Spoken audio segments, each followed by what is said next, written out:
во вклучување на лице место ќе напоменеме нешто повеќе за 15-тото биенале на млади уметници, која ги прикажува најновите дела на истите. Ово утро втор поздрав ви испраќаме токму од Музеот на современа уметност во Скопје, каде што верувам дека може зад нас да се забележат сите оние уметнички дела од самите млади уметници. Во продолжение ќе слушнеме нешто повеќе од младата уметница која што зазема учество токму во ова биенале, но исто така на самиот почеток ќе напоменеме нешто повеќе општо за самата групна изложба со кураторката Нада Прлја, на која најпрво ќе посакаме добро утро. Добро утро, Марија. На самиот почеток напоменав дека е 15-тото биенале по ред. Што е автентично за ова конкретно и по што се издвојува од претходните? Биеналето има долга традиција. Започна во 1987 година, значи сега е 15-то, така да ние следиме традицијата, нели, на биеналето од почеток до сега, но во исто време се обидуваме секогаш да додадеме некои нови начини на размислување и работење. Оваа година има многу новитети, покрај тоа што ме спомнавте мене како кураторка, јас имам и ко-куратор кој е Себастијан Чихоцки. Тој е куратор од Полска, кој работи во Музеот на современа уметност како главен куратор, исто така и предава на факултет во Познан. И значи ние двајцата ја создадовме и дадовме форма на оваа изложба. И најважно за тоа е дека во некоја рака одиме спротивно или го надоградуваме поранешното. Порано било една изложба од 30 на автори која започнува во првата година, додека во втората година од биеналето биле избрани, да кажеме, најдобрите, ако можеме така да кажеме, уметници, и нив им била дадена шанса да направат самостојна изложба во Музеј на современа.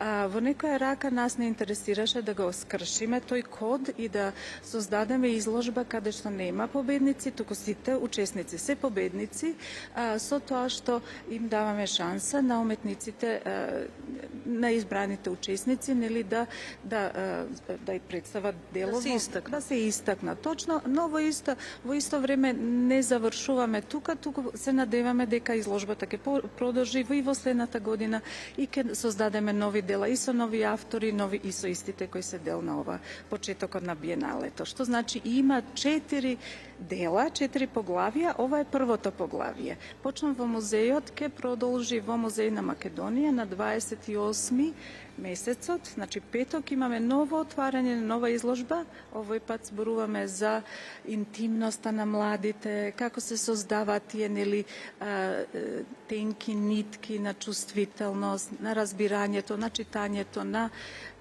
внатрешноста на самите, нели, млади, како они се одбраќаат и комуницираат со публиката, низ тие некои нови кодови на сегашноста, низ аниме, низ модерната култура, додека втората изложба што ќе следи во Музеј на Македонија ќе зборува за односот на младите кон историјата. И уште едно, имаме една мала изложба која ќе биде само во Песталоци, основното училиште Песталоци, наменета за учениците на самото училиште, каде што зборуваме за едукацијата и процесот на тоа што значи да се биде дете, нели. Пред да преминеме на разговорот со Јана Николовска, сакам да прашам и за тоа што значи процес-based биенале, бидејќи во информациите токму за ова 15-то биенале буквално е употребен тој термин. Точно. Тоа е буквално што веќе го наведов. Значи, ние не одиме со една фиксна форма, туку почнуваме сега и тоа биенале се шири во една ризомна форма, каде што, значи, се надодава. Ке работиме со факултетот на ликовна уметност, ке се навратиме на уметниците кои се тука, нови уметници ке се приклучат на биеналето, што значи поради тоа оној процес based и некако не застанува, туку се шири. Ете така некако. Ви благодарам многу за одвоеното време. Ќе преминеме на другиот дел од разговорот, односно со уметницата Јана Николовска. Јана, дали за прв пат си дел од вакво биенале, каков ти е впечатокот досега? Не сум прв пат, ова е втор пат како ја сочувствувам на биенале. Морам да признаам дека ова доста поинтересно е според мене ова биенале од претходното. и сум многу срекна заради тоа што сум дел.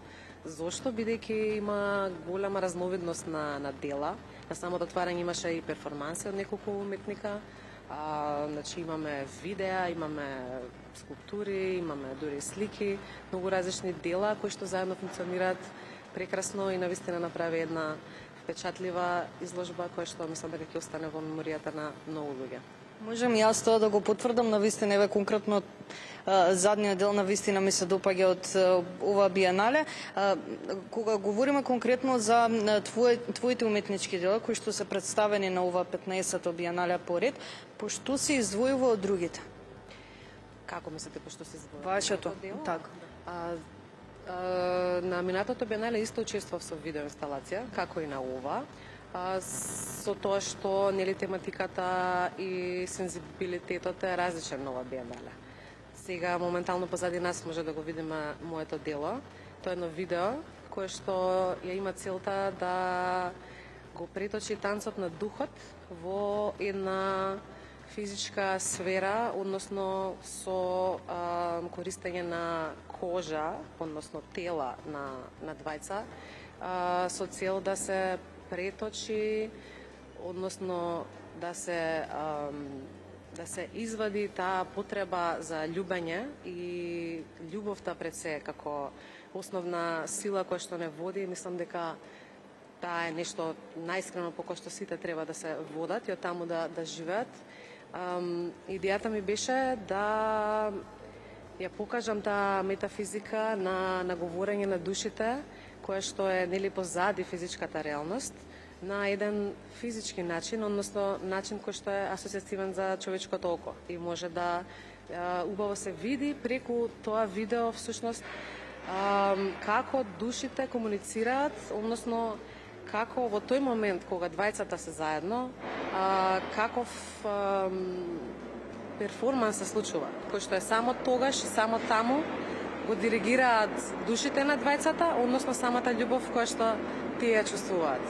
Како се одлучивте токму оваа тема да представите преку самата видеоинсталација, односно од каде ја црпите самата инспирација која ја преточувате во вашите уметнички дела? Убаво прашање, ми се допаѓа. Љубовта за мене е најважното нешто во животот и мене ми е доста инспиративно, односно да не кажам најинспиративно за моето творештво и за мене, баш токму тоа, љубовта и љубењето. Затоа што мислам дека од таму тргнува се.